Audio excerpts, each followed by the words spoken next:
আগুনে পুড়ে ভস্মীভূত হয়ে গেল এক বাড়ির রান্নাঘর।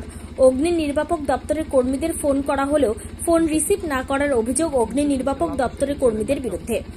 ত্রিপুরা সিপাহীজলা জেলা মেলাঘর কলমক্ষেত 2 নম্বর ওয়ার্ডের মধ্যপাড়া গ্রামে ভয়াবহ অগ্নিকাণ্ডে পুড়ে ছাই হয়ে গেল এক ব্যক্তির রান্নাঘর।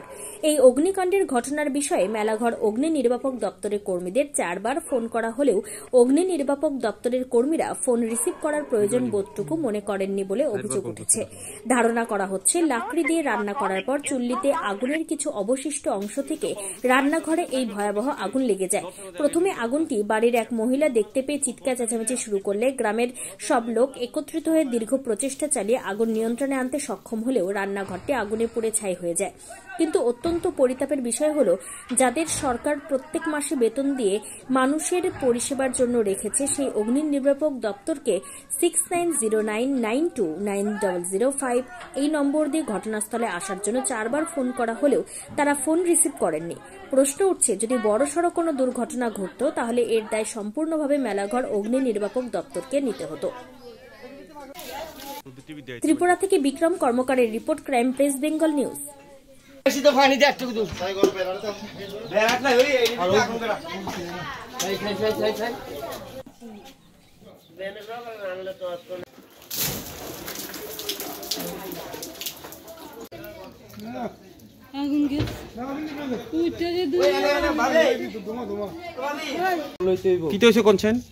আগুন লাগছে আপনার বাড়ি?